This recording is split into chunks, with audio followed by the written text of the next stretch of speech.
Les antipodes.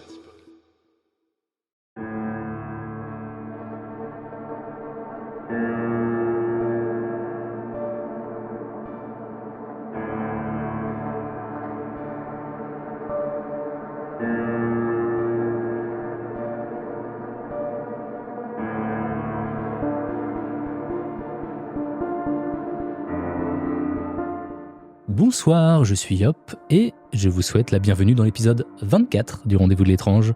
Pour cet épisode, vous allez avoir le plaisir d'écouter Xara Molly du podcast Passion Frisson et elle va nous parler du syndrome de la Havane, un mystérieux phénomène qui touche des diplomates qui ressentent des symptômes anormaux comme des troubles auditifs ou visuels, des étourdissements ou encore des vertiges, des nausées, des pertes de mémoire ou d'équilibre. Bref, beaucoup de symptômes qui touchent des personnes qui sont pourtant en bonne santé. L'épisode a été enregistré en live et on était également en compagnie de Kurt du podcast Obscurum et de Vanille du podcast C'est Creepy. Donc tous les liens vers tous les podcasts sont dans la description. Je laisse place à l'affaire. Bonne écoute. Je vais vous parler de ce qu'on appelle le syndrome de la Havane. Est-ce que ça vous dit quelque chose? Non, pas Non. du tout. Zéro du tout? OK. Non. Parfait. Bon, le syndrome de la Havane, c'est un phénomène mystérieux qui a été signalé pour la première fois par des diplomates américains et canadiens basés à la Havane. La Havane, c'est à Cuba. Donc, les personnes touchées ont rapporté divers symptômes étranges, des symptômes de santé, que je vais vous détailler tout à l'heure. Puis, pourquoi je vous parle de ça, c'est qu'on se croirait vraiment dans un film. Puis plus j'en lis, plus j'ai de la difficulté à départager le vrai du faux, les rumeurs, les faits, les accusations politiques sans fondement. Honnêtement, c'est des X-Files all over again. Il manque juste Scully sur le live. Franchement. Donc, juste une petite ligne du temps. Ça commence en 2016. Il y a des diplomates canadiens et américains et leurs familles qui rapportent l'apparition soudaine de symptômes qui sont non liés à des maladies ou des conditions de santé préalables. Donc, ils vont entendre des siements aigus, ils vont avoir des maux de tête, des migraines, des bourdonnements d'oreilles, des pertes de mémoire, des troubles de concentration, des vertiges, des nausées. C'est hommes, femmes, enfants confondus. Donc, dans plusieurs cas, il y a un bruit inhabituel et une sensation de pression qui ont précédé l'apparition des symptômes. Ça me fait un peu penser à une histoire que tu avais fait, Yop, je pense, au début du rendez-vous, là, avec un espèce de, tu sais, l'espèce de bruit que tout le monde entendait en même temps. Oui, mais ça a été débunké, moi. Ouais. Ben, OK. En fait, là, c'est que je vois plein de vidéos, mais ça, c'est comme ça de partout sur YouTube. Là, ils disent comme, enfin, nous avons trouvé l'origine de... Puis à chaque fois que j'écoute les vidéos, je suis comme, non, mais pour moi, c'est pas ça. Okay, donc, à chaque fois, il y a pas de vrai... Je pense pas que ça a été débunké pour vrai, mais on va regarder ça, tout le monde ensemble. En passant, j'ai lu ailleurs que c'était pas vraiment des diplomates, même si partout on dit que c'est des diplomates. À vrai dire, c'était plutôt des employés détachés à Cuba par le ministère de la Défense des États-Unis et du Canada. Puis, il y en avait une quarantaine en tout qui ont dû écourter leur présence à Cuba due à cette maladie. Donc, c'est quand même au moins 40 personnes là, qui ont eu ces symptômes-là. Donc ça, c'est en 2016. En 2018, parce que les symptômes sont trop importants, le Canada va évacuer les familles et les diplomates qui sont toujours postés à Cuba. Il va y avoir aussi un rapport du département d'État américain qui mentionne que les symptômes semblent avoir été causés par ce qu'on appelle des actions ciblées. Je sais pas trop ce que ça veut dire, là. Pour moi, je comprends ça comme des attaques. Oui, ouais. OK? Bon, disons-le comme ça. Donc, l'année suivante, en 2019, les diplomates canadiens vont déposer une poursuite de 28 millions de dollars contre Ottawa, qui est la capitale. Donc, ils allèguent que leur sécurité a été négligée et qu'il y a des informations pertinentes qui auraient dû leur être transmises qui leur ont été cachées.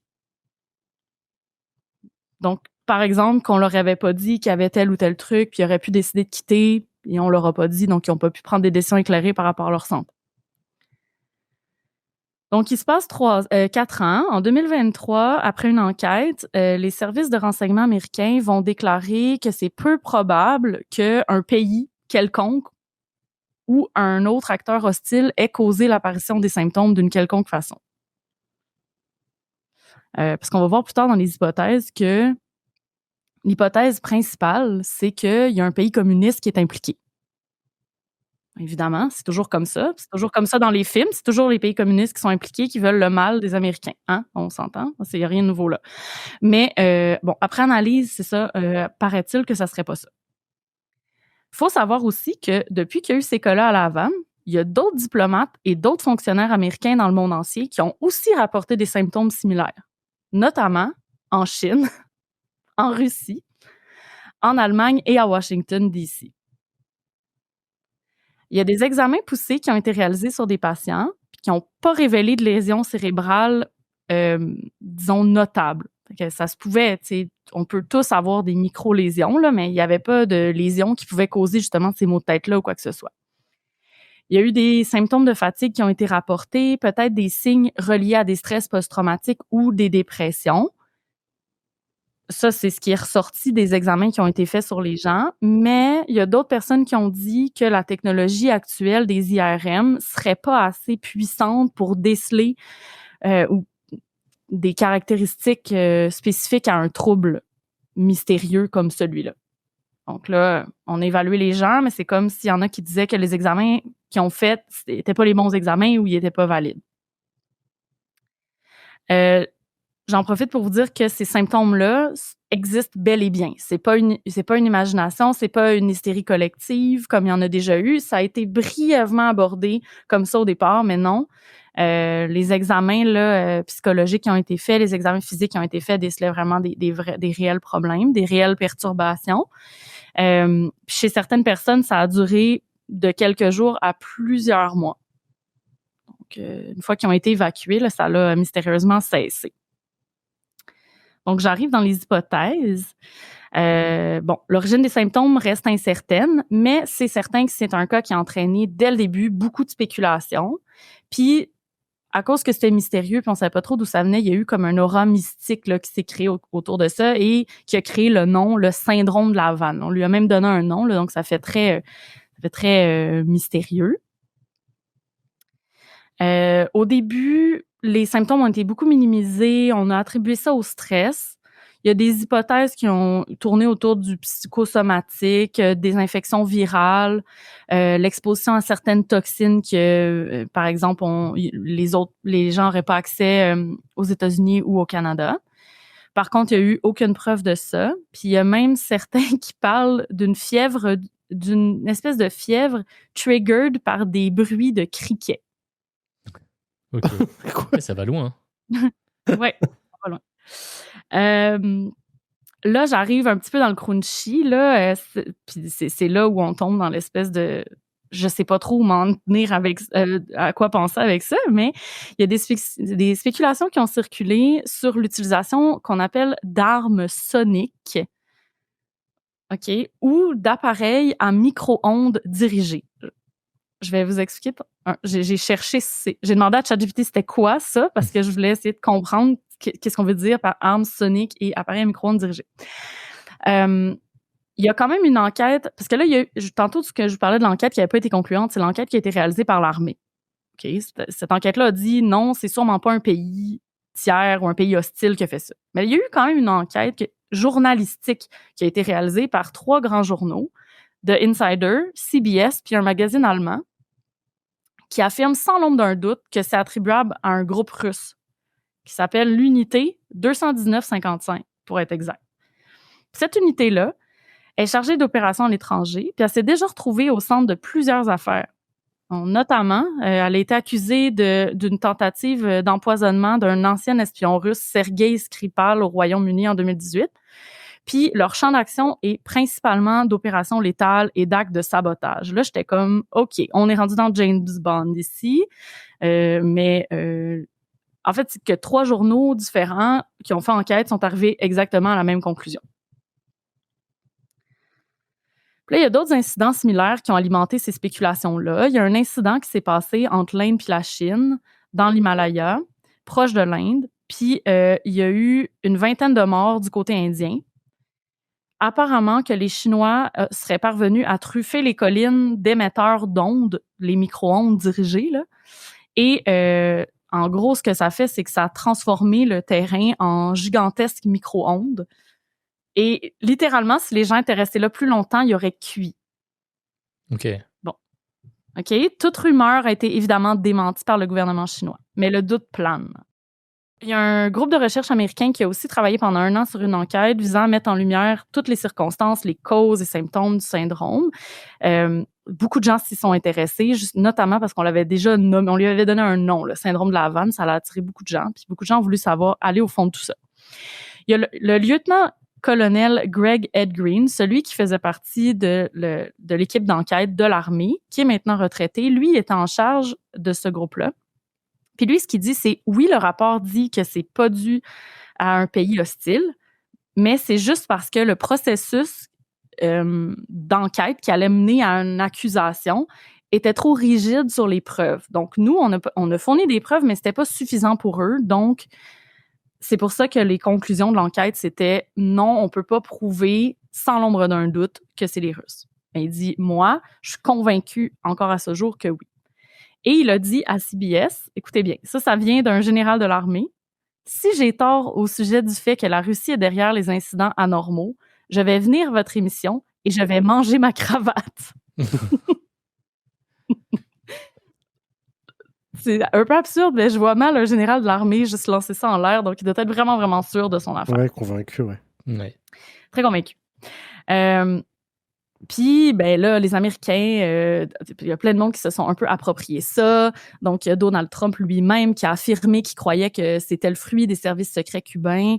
Puis, il a même ressorti ça récemment dans sa campagne. Tu sais, on est en campagne électorale aux États-Unis. Vous en avez peut-être entendu parler, mais c'est vraiment le chaos en ce moment. Donald Trump essaie de revenir à la présidence. Fait que c'est sûr que tous les coups sont permis de ressortir un peu ça, mais c'est un peu louche parce que Cuba n'a pas vraiment de problème politique avec le Canada, donc ça serait peu probable que ça soit ça, mais bon. Voulez-vous savoir c'est quoi une arme à ultrasons? Moi, j'ai ma petite idée. Vas-y. OK. Veux-tu y aller en premier ou tu veux que j'y aille? Non, mais je dirais après quand je parlerai de mes... de tes hypothèses. Ouais, c'est ça, de mes potentielles hypothèses.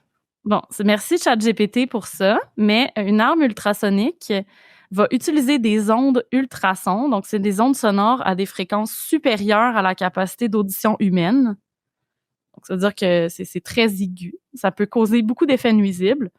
Et quand on regarde les effets que ça peut avoir, ben c'est sûr que ça ressemble beaucoup aux symptômes que je vous ai nommés tantôt. Donc je comprends l'association là. Désorientation et nausées, dommages auditifs, perturbations électroniques. Par exemple, tous les appareils électroniques peuvent se décalibrer. Je sais pas si c'est le bon mot. Puis, il y a certaines forces de l'ordre et des militaires qui vont utiliser des dispositifs ultrasoniques pour contrôler des foules, par exemple, disperser des manifestations. Ça existe déjà. Puis, c'est principalement expérimental comme device et l'utilisation est sujette à beaucoup de controverses parce que les effets à long terme de ces utilisations-là sont pas connus. C'est ça, une arme à ultrasons. Arme sonique. Ça me fait peur. J'ai juste comme Sonic, le petit bonhomme bleu dans ma tête quand je dis ça. Arme sonique. Tu sais, moi, je me dis, peut-être qu'il y a eu des essais qui ont été faits juste sur le territoire cubain, mais que sans le vouloir, ça a eu, tu sais, des impacts parce que c'était mal calibré, puis ça allait comme trop loin, puis je veux dire, ça l'a affecté des gens qui n'auraient pas voulu affecter. Puis évidemment, affirmer qu'il y a vraiment eu des essais, ben c'est aussi dire sur quoi ils travaillent. Donc, peut-être qu'ils se sont bien gardés de le dire. Mais bon, moi, je vois ça un peu comme... C'est un peu mon hypothèse, là, c'est que si les conclusions, c'est qu'il y a un groupe qui travaille avec des ultrasons puis que les gens ont des symptômes d'ultrasons, ça veut pas dire que volontairement, ça a été utilisé en mode offensif sur les Canadiens et les Américains, mais... Oui, mais c'était quand même vachement ciblé. En même temps, Cuba, c'est pas si gros, là. Comme oui, mais je veux dire, c'est qu'il n'y avait pas de locaux qui ont été ciblés, c'était que des diplomates. Ben, les locaux, dans le sens que les locaux, quand même qu'ils disent quelque chose, qui va les écouter, là? Tu sais, les diplomates, ben, je veux dire, c'est qu'ils ont des patrons, ils ont des recours. Les Cubains, malheureusement, j'ai le goût de dire, ils n'ont pas grand recours, là. Puis il y a plusieurs experts là, qui sont tout à fait sceptiques là, quant à l'existence même d'une attaque organisée. Ils vont dire que le syndrome de la Havane, c'est principalement le résultat de facteurs psychologiques, ce qu'on appelle l'effet nocebo. Juste de penser qu'il y a une menace, ça peut provoquer des symptômes réels. Puis justement, moi, je pense que tout ce qui a été vu comme symptôme à l'extérieur de Cuba, là, comme Washington, Russie, Chine. D'après moi, c'est ça. Là. C'est que les gens, ils étaient comme en mode parano de communistes. Là. Puis Moi, c'est une évidemment, théorie moi, que... oui. Non, vas-y. Ah ben, j'allais juste dire que dans le fond, Moscou rejette évidemment toute accusation. Là. La base. Depuis le début, Bah ils oui. affirment qu'ils sont. Mais tu sais, ça, c'est comme. C'est pas nouveau. Mais ils affirment depuis le début qu'ils sont les seuls visés et que sans preuves suffisantes ni convaincantes, ils pourront jamais affirmer. Mais tu sais, d'après moi, même s'il y avait des preuves, ils vont dire qu'ils l'ont pas fait. Là. C'est comme ils ont dit qu'ils n'ont pas envahi l'Ukraine. Fait que tu sais, je veux bien, là, mais est-ce qu'on peut vraiment les truster? Fait que j'achève, mais dans le fond, je voulais juste faire un petit sideline sur les implications que ça peut avoir si c'est vraiment ça. Si c'est effectivement la faute des unités militaires russes, c'est quand même assez préoccupant, puis on pourrait faire face à des incidents diplomatiques réels. Pourquoi je vous parle de ça? C'est parce que tu sais, les enquêtes là, se sont conclues à la fin de 2023 et ça commence à sortir. Donc, c'est quand même relativement récent. On est en élection américaine. Il peut y avoir vraiment des choses qui se passent par rapport à ça. Puis, je pense que c'est donc bien un bon timing pour ressortir ça là, pour les Américains. Mais bon, tu sais, c'est sûr que l'espionnage, c'est quelque chose qui est un peu, en quelque sorte, normal, tu sais, pour les militaires. Puis surtout lorsqu'il y a plusieurs forces internationales qui se retrouvent sur le même territoire. Mais c'est sûr que s'il y a du mal qui a été fait volontairement à des diplomates, surtout canadiens, j'ai le goût de dire, qui ont aucun rapport dans le conflit, ben la situation est un peu plus grave, c'est un peu plus agressif. Puis c'est ça, tu sais, dans le fond, Obama, lui, quand il était président, il avait réglé la situation qui était un petit peu problématique avec Cuba. C'était un long conflit qui durait depuis super longtemps, depuis la guerre froide. Puis il avait réussi à rétablir les ponts.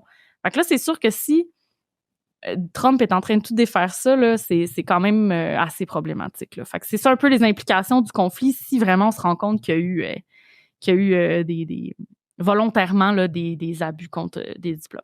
Donc voilà.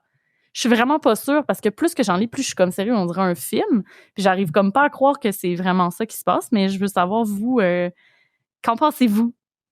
C'est encore d'actualité du coup ou pas? Oui, tout à fait. Ben, c'est qu'il y a plein de vidéos qui disent on a résolu le mystère, c'est les Russes. Mais dans le fond, il n'y a pas de preuves vraiment. Tu sais, comme il y a pas de démonstration de preuves. Non, mais il y a quand même 3 journaux. Eux, c'était quoi leurs preuves? Enfin, pour arriver aux mêmes conclusions? Tu sais, dans le fond, là, eux, ce qu'ils ont dit, c'est que c'était relié au fameux groupe tactique russe. Chose que je nie pas, là, dans le sens où, OK, peut-être qu'il était là puis qu'il faisait des essais. La question qui demeure irrésolue pour moi, c'est est-ce que c'est volontaire ou non? Puis de quelle façon, vraiment, on peut dire ils ont attaqué les gens, tu sais? C'est là où ça veut pas dire qu'ils n'ont pas en leur possession des micro-ondes ou des ultrasons. Ça se peut. Mais c'est le reste, c'est comme un peu l'intentionnalité derrière qui est pas claire. Puis je trouve que tous les vidéos font comme oui, mais on a résolu l'affaire, mais on n'a pas résolu l'affaire là. Comme c'est pas vraiment ça le gros du problème. Tu sais, c'est plus est-ce que c'était une attaque ou c'était pas exprès? Ouais, il y a moi. ça aussi, ouais. Et du coup, les personnes là, qui ont été attaquées, on sait si elles travaillent au même endroit, si elles se connaissent, si elles mangent à la cantine ensemble le midi. Ouais, c'était tout du monde qui demeurait dans des... Dans le fond, il y a comme je vais pas dire un quartier, mais il y a comme des bases là, militaires qui sont assez proches. Fait que tu sais, quand ils étaient à Cuba, par exemple, ben, ils étaient tous à peu près dans la même région géographique. Mais ils étaient pas... Les Américains et les Canadiens, ils dînent pas ensemble, là. C'est deux corps d'armée différents, mais c'est ça. Puis tu sais, en même temps, ces deux-là qui ont ressorti le plus, puis que ça a été rapporté, mais effectivement, une autre question que je me pose, c'est est-ce qu'il y a des locaux qui ont été affectés par ça? Ben ouais. Parce que ça se peut très bien, mais je veux dire, ça n'a pas été rapporté parce que tu sais, je veux dire, c'est pas ça l'enjeu, c'est que là, il y a des Canadiens qui ont poursuivi le gouvernement. Tu sais, c'est à cause de ça que c'est sorti, en fait. Parce qu'il y a une poursuite de 28 millions contre le gouvernement.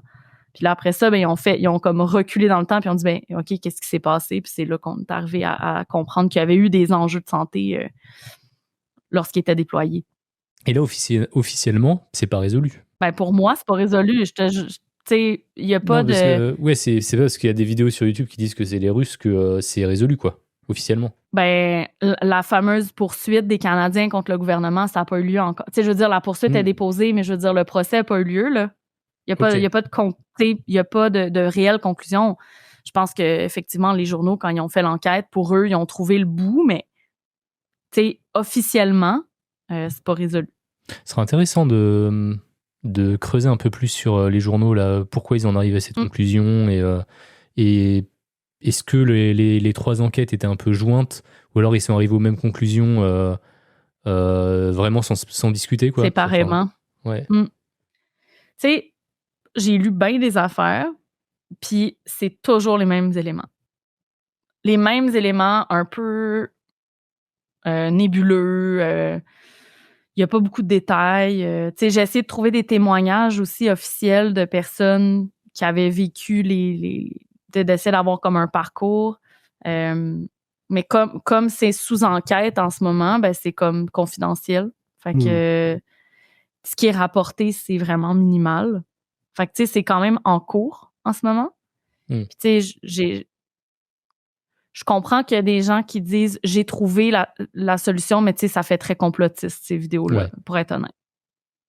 Fait que ça veut pas dire que les journaux en question ont pas des orientations. Tu sais, je les connais pas, là, ces journaux-là.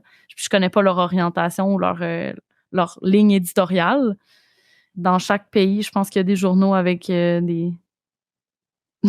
avec tu sais, des lignes éditoriales un peu en dehors de la traque, là. Fait que, tu sais, à suivre.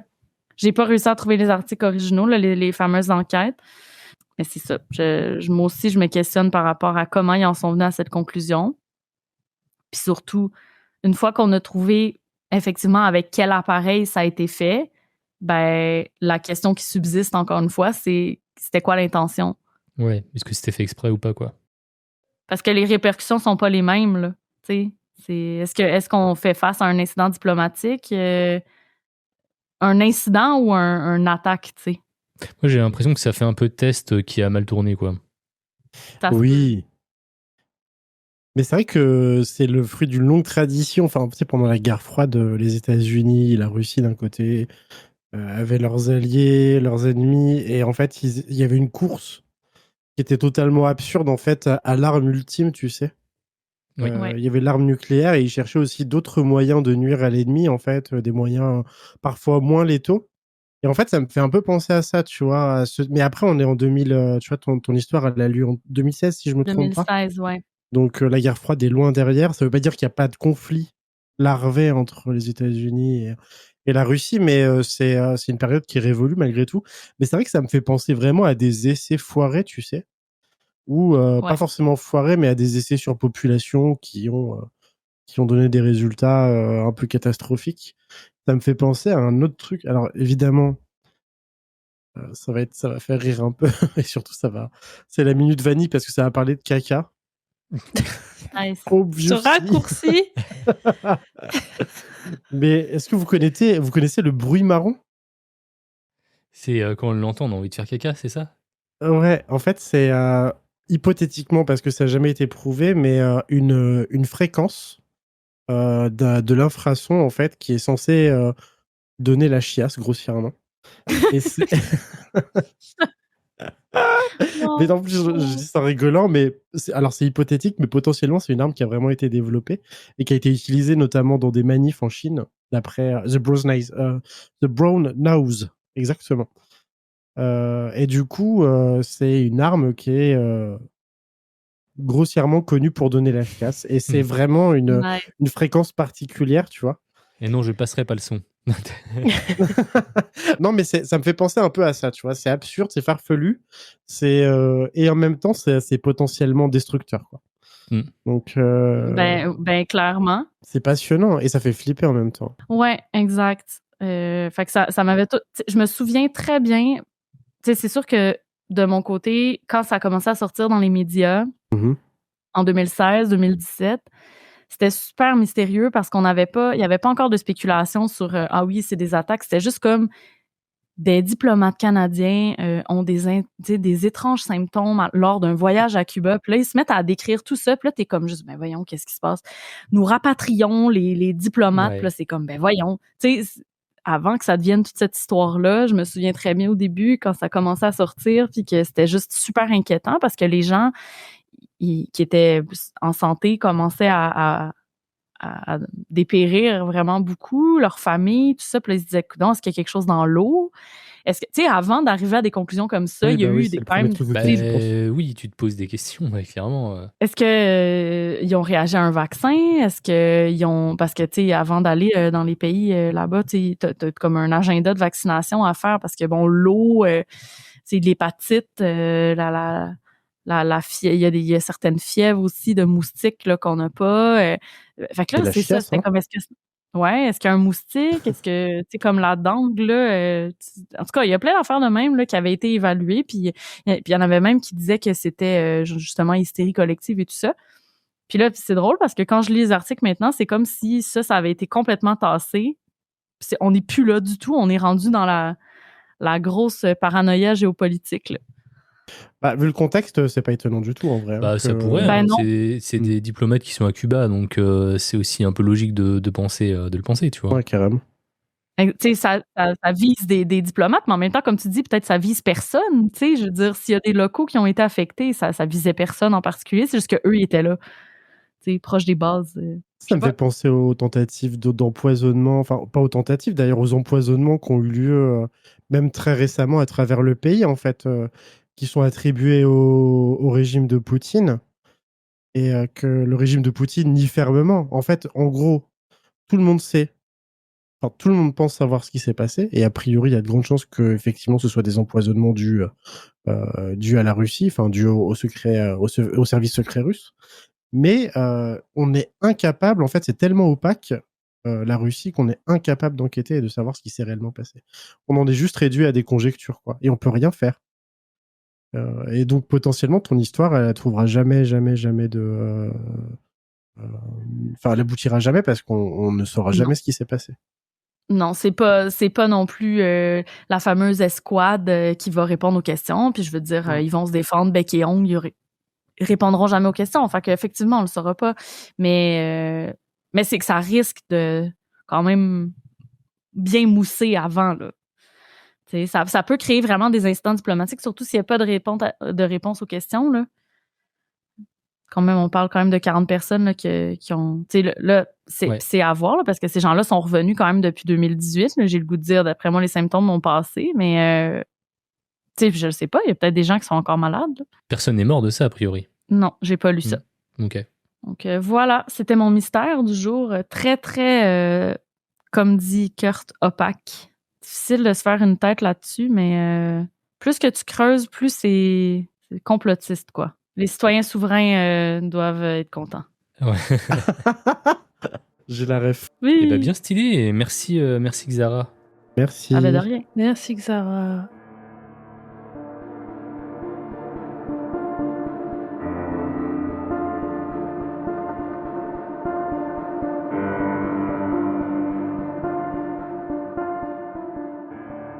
Merci d'avoir écouté cet épisode jusqu'au bout. J'espère que cette affaire vous a plu.